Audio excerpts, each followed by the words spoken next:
Hi, I'll be talking about logotherapy.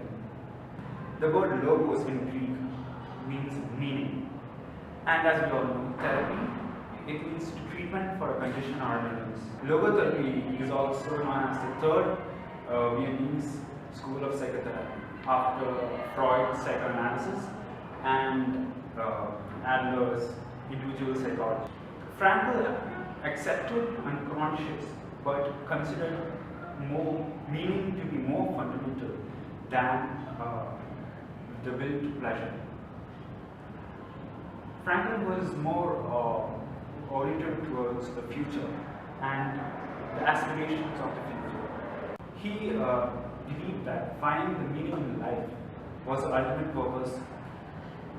So he came up with three ways to find the meaning: by creating, experiencing, and having an attitude; by creating a work or accomplishing some task. Now, this will lead to a sense of self-actualization from Maslow's theory. Experiencing something fully or loving somebody, and then by the attitude that one adopts toward unavoidable suffering. Now, let's move on to logotherapeutic techniques. There are three: de-reflection, paradoxical intention, and Socratic dialogue. De-reflection. It is used when a person is overly self-absorbed on an issue or an attainment of a goal. By redirecting the attention or de-reflecting the attention away from the self, the person can become whole by thinking of others rather than themselves. Let me use an example here. A man once consulted Frankl over depression. He was depressed at over his wife, the death of his wife. By talking to Frankl, he realized that it is better for his wife that she died first.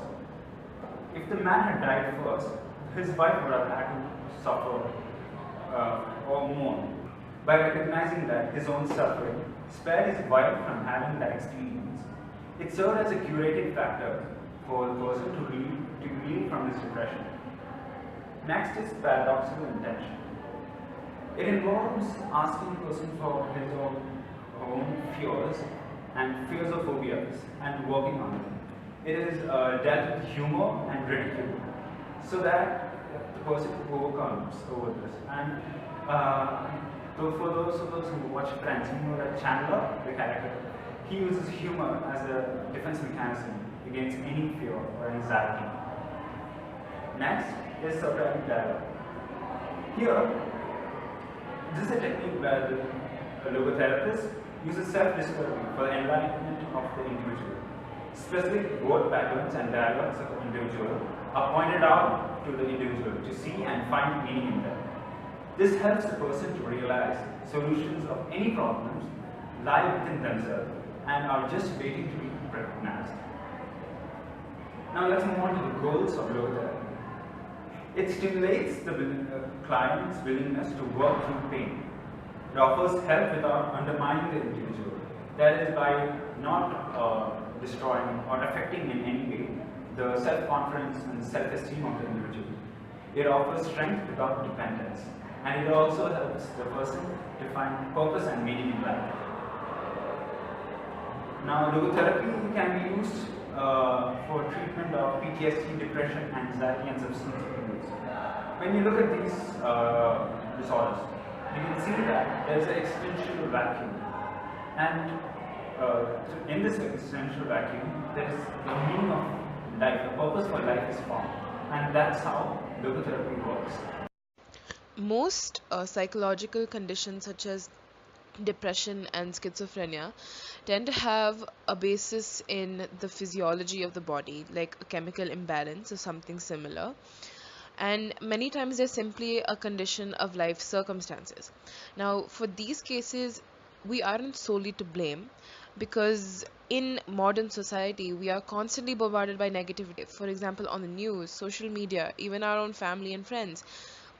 The amount of negativity around us makes it very difficult to keep a positive attitude. However, that is what logotherapy is designed to oppose. So logotherapy in a way attempts to improve upon psychotherapy and not just merely symptomatic relief, but tries to resolve the very existential issues that a person may or may not be facing. If they are facing a given existential issue, the cause of the illness is obviously not just something that is physiological, but something that is psychological and spiritual. As we saw before, is what he connects human maladies to. Now, Frankl saw mental disorders to be grounded in four layers of dimensions of human life. So, these dimensions are physical, psychic, social. The causes of disorders may reside in one or more of these dimensions of human life. So, for example, a person with depression may be depressed because of something that happened in his social circle pertaining to him or pertaining to a close family friend, and he could be depressed because of a physical malady. Perhaps he's or maybe he is facing an existential, doesn't know where he wants at the age of 40. He's facing a midlife crisis, so to speak. So, like I said, the causes can reside in one or more of these dimensions, and psychological disorders in which an absence of meaning plays a predominant or significant role, such as, like I was saying before, an existential crisis which could lead to depression, are actually seen to be rising in modern day conditions. And he has, according to, figure meaning and try and treat people effectively, which is where logotherapy comes in. In the following couple of slides, we'll be discussing the different kinds of pathologies that human beings face, and not just pathologies of the typical kind, but also so-called self-pathologies, and so on and so forth. We'll also be discussing methods of treatment that Frank. So before we jump into pathologies of various kinds, I thought it would be interesting if we discuss the existential vacuum. So striving for meaning is very frustrating, obviously. And this frustration can sometimes lead to something known as neogenic neurosis, which can also be called spiritual or existential neurosis. So people today seem more than ever to be experiencing their lives as empty and meaningless and purposeless. And they tend to be responding to these experiences with unusual behaviors that hurt themselves or society or both. So one of Frankl's favorite metaphors in this case is the existential vacuum. How we can explain this is, if meaning is what we desire, then meaninglessness is a hole, an emptiness. Imagine a vacuum cleaner. When you use it on the floor, it sucks up all the dust and dirt in its way. It sucks up everything in its path. Similarly, meaninglessness tries to take in anything and everything in order to fill itself, to fill this supposed void. Now, Frankl suggests that one of the most conspicuous signs of this vacuum in our society is boredom. He points out how often people, when they finally have time to do what they want, don't seem to want to do anything. And one of the most popular examples that he used for this case is something called Sunday neurosis. Now, this is when we submerge ourselves in passive entertainment every evening. We have time in the evening to build ourselves towards betterment, but instead we indulge ourselves in passivity. We attempt to fill our existential vacuum with stuff that not only provides some satisfaction, but will provide the ultimate satisfaction as well. So we try and fill our lives with pleasure, eating beyond all necessity, having promiscuous sex, seeking power, especially monetary success, which I think is something very prevalent and very contemporary in today's society. We see people frequently running after money more than anything else. Sometimes we also fill this vacuum with anger and hatred, and we spend our days attempting to destroy what we think is hurting us, which brings us back to what I initially called unusual behavior. We might also fill our lives with certain neurotic vicious cycles, and these can manifest themselves in terms of OCD tendencies or in terms of fear-driven obsessions with phobic objects. Now, the defining quality of these vicious cycles is that whatever we do, it is never enough. Symptoms tend to manifest themselves in a very solid form, and ultimately it's very difficult to stop the cycle. So these neurotic vicious cycles are due to anticipatory anxiety.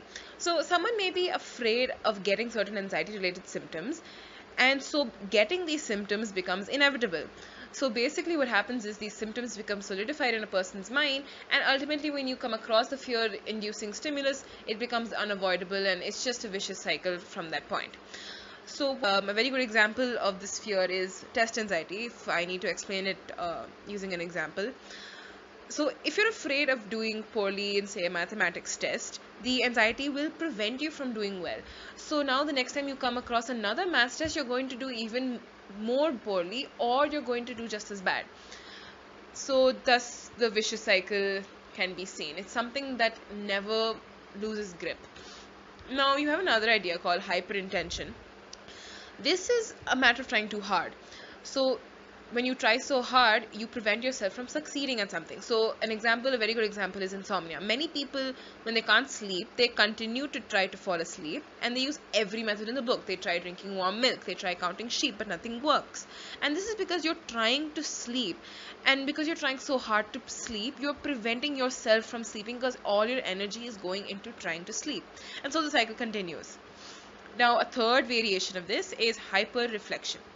Now, this is a matter of thinking too hard. Sometimes we expect something to happen, so it does, simply because its occurrence is strongly tied to a belief or its hyper-reflexive self-fulfilling prophecy. Now, Frankel uses a really popular example in a lot of reference material, and this is of a woman who had had bad sexual experiences in childhood, but who had nevertheless developed a strong and healthy personality. Completely normal. But when she became familiar with psychological literature suggesting that such experiences should leave one with an inability to enjoy sexual relations, she began having problems in her sexual relations. Now, what needs to be understood is Frankel relates his understanding of existential vacuum in the Nazi death camps. But he knows for a fact that this is not this extreme version of an existential vacuum is not really prevalent in the general population today, especially today. But he does think that this is a very common problem, which I think this complaint of a feeling of futility is something that's very common, and it's referred to as an abyss experience. So Frankel calls depression, addiction, and aggression the mass neurotic triad.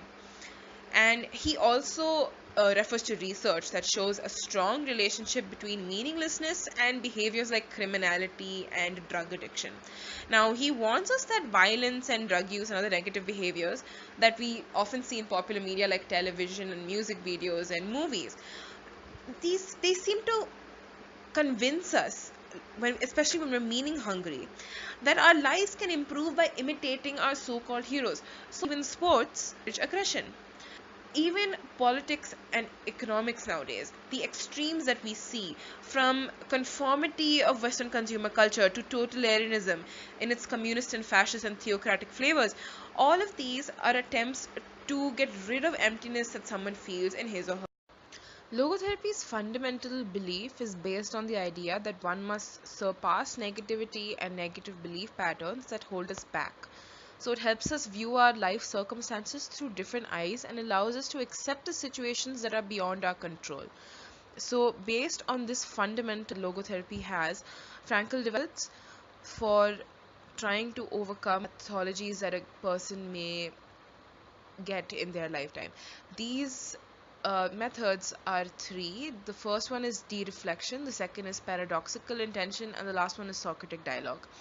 Now, de-reflection is generally the go-to technique if a person is with any one particular issue. These issues tend to center on the self. So this method generally works well if someone is anxious or has a phobia towards a particular thing.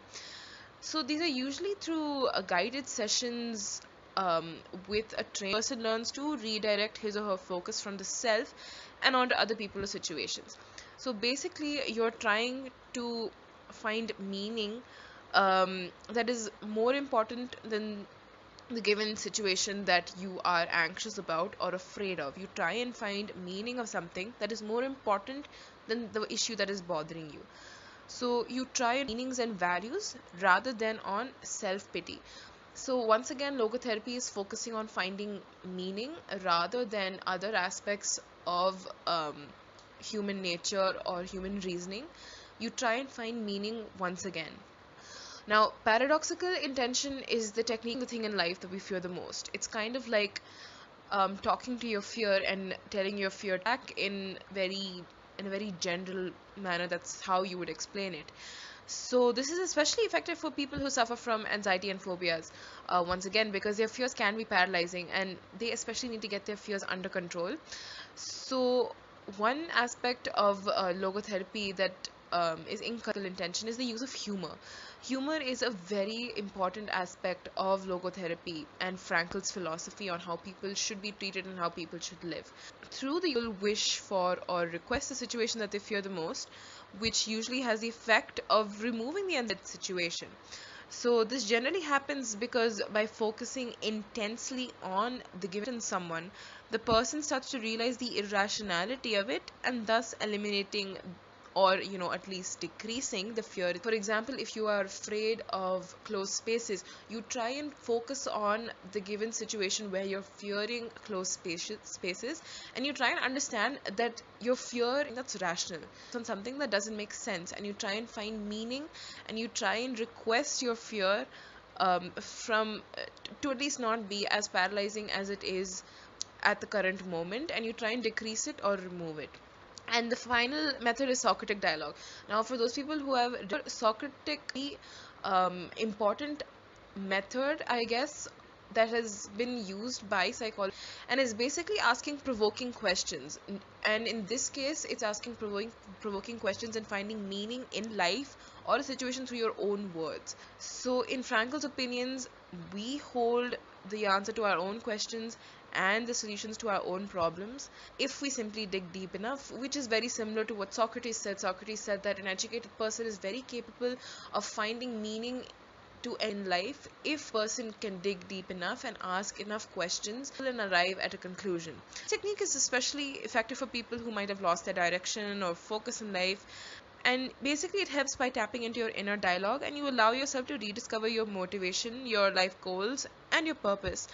So this is a great into perspective, and therefore it also helps in illnesses such as depression, where people generally feel don't have any motivation, like they don't know where they want to go, they've lost all meaning for life and all purposefulness, etc, etc. So these three methods are the most popular tools that are used in logotherapy. We'll be discussing pathologies and how they are treated and viewed accordance to logotherapy. Now let's talk about anxiety. Anxiety is seen by Frankl to be founded on existential anxiety, that is, the sting of conscience. He says that various anxiety neuroses are seen as founded on this existential society, and the individual not understanding that his anxiety is due to his sense of unfulfilled responsibility and this so-called lack of meaning, that is the existential vacuum that we discussed earlier, takes that anxiety and focuses it on some problematic detail of life. Now let's take an example of, say, a hypochondriac.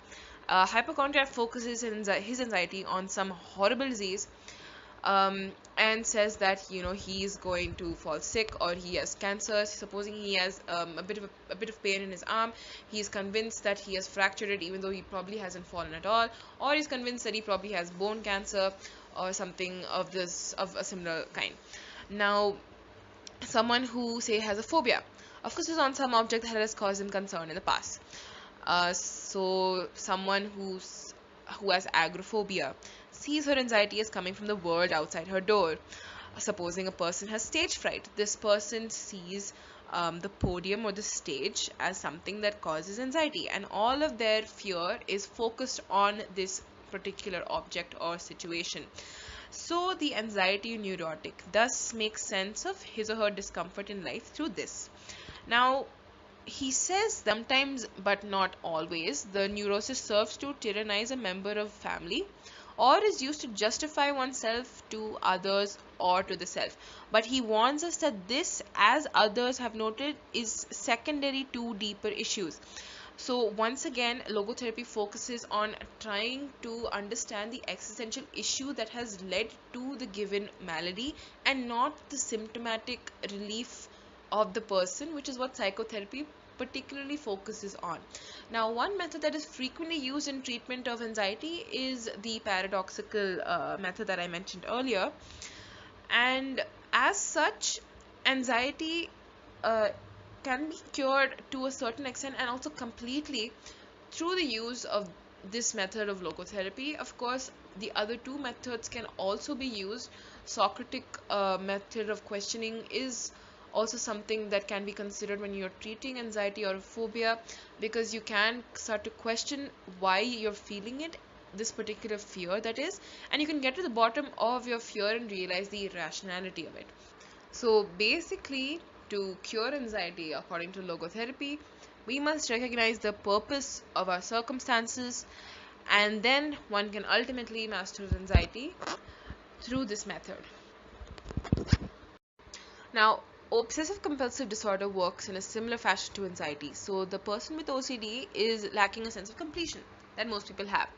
So most of us, for example, are satisfied with near certainty about things like locking one's door at night. However, an obsessive compulsive, as we may have noticed or we may have experienced ourselves, requires a perfect certainty that is ultimately unattainable, because we know that perfection is an impossibility even for someone who's obsessive compulsive. So the person focuses attention on some domain in life that has caused difficulties in the past.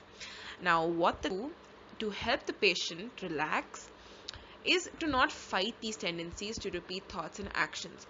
The, the patient accept their situation, to accept what is happening. The patient needs to come to recognize his temperamental inclinations towards perfection as fate, and learn to accept at least a small degree of uncertainty. So it's basically like coming to terms with the fact that he does have a problem. Like we say, the first step to solving, accepting that you have an issue. But ultimately, the obsessive compulsive and the anxiety neurotic as well must find meaning in their lives. So as soon as life's fullness of meaning is rediscovered, the neurotic anxiety no longer has anything to fasten onto, because the existential vacuum no longer exists. The void has been filled. Depression. Now, Viktor Frankl believed that depression occurred at three levels: the psychological level, the physiological level, and the spiritual level. As we have mentioned before, Viktor Frankl believed that these three aspects of human nature are extremely important, and he believed that depression pervaded all three. At the psychological level, let's take that first. He believed that feelings of inadequacy stem from undertaking tasks beyond our mental and physical abilities. So then we have the physiological level. Here he recognized a vital low, which he defined as a diminishment physical energy. And finally, we have the spiritual level, where a depressed man faces tension between who he actually is in relation to who he should be, in his mind who he ought to be. This gap is referred to as the gaping abyss. Now, finally, Frankl suggests that if goals seem individual, loses a sense of future and thus meaning, resulting in depression. So logotherapy attempts to change the patient's attitude towards their disease as well as towards their life as a task. And using the methods that I mentioned prior to this, obviously, if you try and find meaning in your life, quite a few of the symptoms of depression can disappear. In fact, there have been cases where logotherapy has succeeded in bringing patients out. Thus, it can be considered as a very viable option. Is the typical version of psychotherapy. Let's talk about metapathologies. This is a set of problems that was identified by Maslow, and he related these problems to stem from a motivation of trying to find meaning in one's life. So we've once again included under the umbrella of logotherapy or existentialism. And he basically related these problems to meta motivation. People with these problems tend to display symptoms of apathy, of boredom, cynicism. They are also anhedonistic, amongst a number of other symptoms that are very similar, and it basically shows a marked decrease in quality. Now, I've already spoken about neurogenic neurosis. Now, besides this type of neurosis, Frankl described a form of disorder that stems from the modern conditions of life. This is called collective neurosis. So basically, this is the symptoms of this particular form of neurosis all stem from a human fear of responsibility.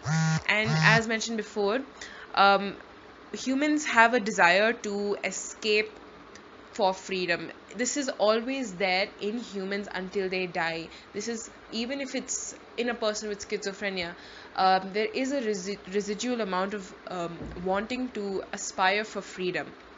So the four symptoms that he mapped out for this particular form of neurosis, first, there is an aimless day-to-day attitude towards life. Now this stems from an uncertainty that we have about the future. The second is a fatalistic attitude, which kind of arises out of a lack of control over one's own life. Then you have collective thinking, which I think most people tend to do because for the sake of their own security, they relinquish their own personal responsibility and judgment to the judgment of the group.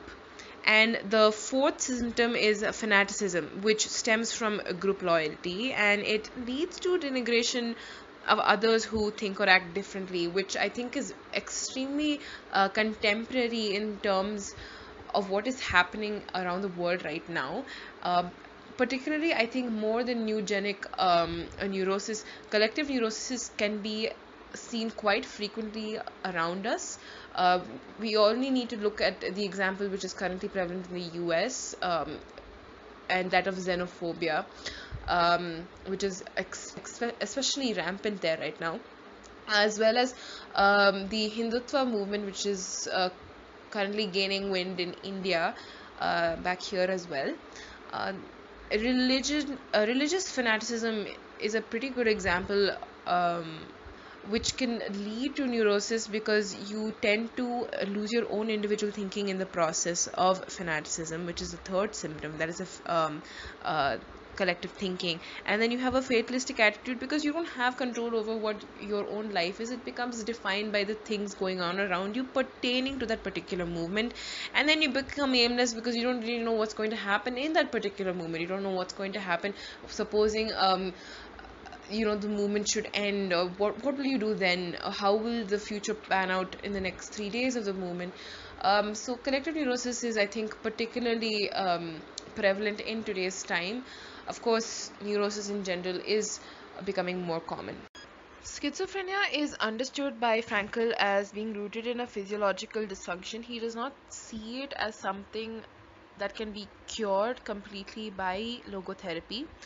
However, he does believe that logotherapy can help in cases of severe psychosis. So basically, he believes that, and this is actually the fundamental of schizophrenia, is that a person experiences themselves as an object rather than a subject. Most of us, when we have thoughts, recognize them as coming from, we own them.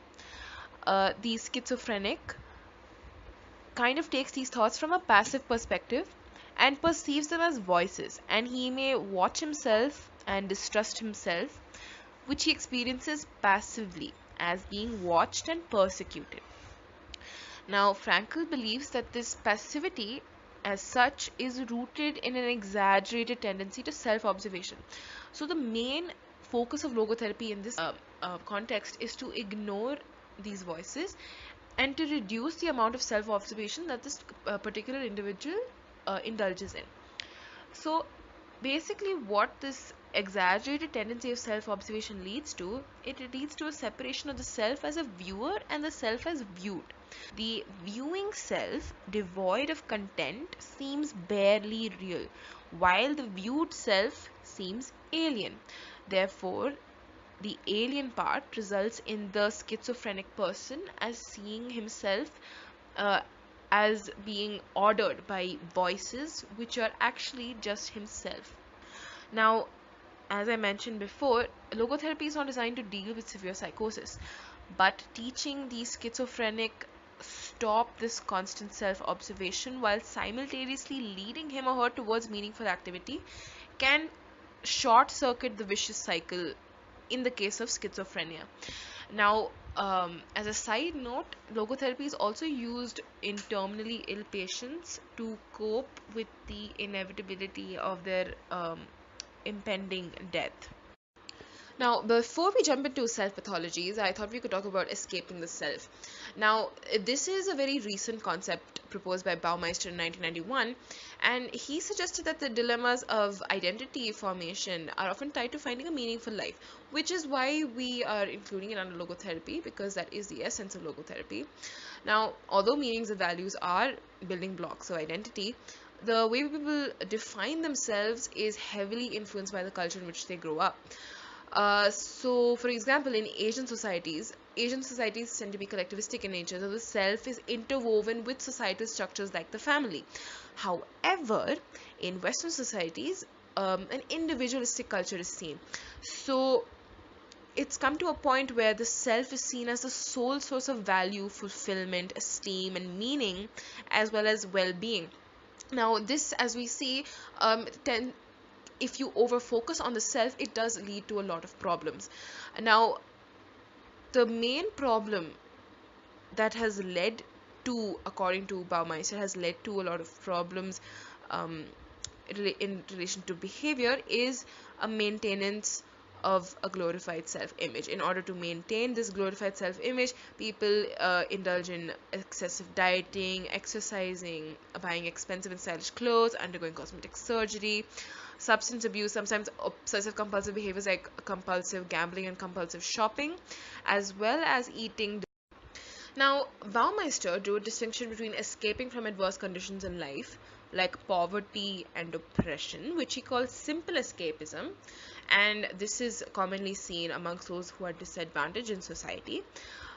He differentiated this from escaping from the self, that is, our view of who we are or to be, which is mainly a problem of the privileged. Now, people want to escape from the self for different reasons. Some of the common motives that underlie escape and the pathological phenomena to which they are likely to lead are the following: become burdensome. So some people who feel that their self has become burdensome may escape into masochistic behavior such as alcohol abuse. Self may be experienced as empty. The person may engage in compulsive eating and conspicuous consumption of other goods.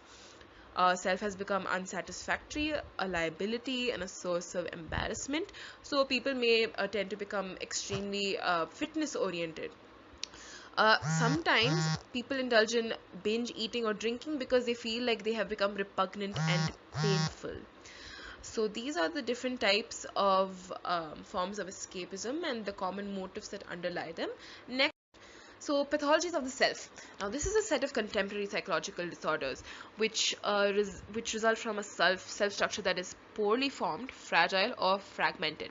Now, you can include borderline personality disorder here because this disorder is characterized by markedly and persistently unstable self-image and chronic feelings of emptiness. You can also include various dissociative disorders in this category because they're marked by a disruption in one or more of the following functions of consciousness: memory, identity, perception of environment. Now, meanings also mediate the experience of anxiety, depression, and other stress related disorders. So, Frank in 1987 maintained that people come to psychotherapy because they attach a certain meaning of the behavior of others and of themselves, which does not allow them to function very effectively, and it makes them. Psychotherapies of various schools help clients change the meanings of their experiences so they feel better and therefore function more effectively. Now, another perspective on the need for meaning was provided by Fabry in 1988. Now, he believed that the search for meaning is vital for everyone. He said that you can people who are young and who have not found it yet, people who have had meaning but lost it, for those facing retirement, old age, death, for those whose life circumstances have changed drastically because of an injury, a career, or maybe a partner, for those who are recovering from an addiction, for those suffering with mental illness, for those fight boredom. These are all, according to him, is everyone requires a meaning in their life. So basically says that individuals who are faced with life situations typically react with anxiety and they find depression. So a very good treatment modality would be to focus not only on symptomatic relief of using psychiatric drugs or behavior management techniques, but also dealing with basic existential issues. Now, this is where logotherapy comes in and really helps us, because it doesn't just focus on getting rid of the surface level problems that we see, but the underlying issue. Looking at the applications of logotherapy in counseling, the primary application is obviously in individual counseling, but there are some basic concepts and insights of logotherapy that can be applied to a group context, couple and family counseling as well. So, as we've seen before, logotherapy's fundamental goal is to affirm the dignity, freedom, and responsibility of human beings in whatever circumstances they find themselves in. Now, logotherapy's stress on authentic, non-convincing human relations is a primary source of meaning.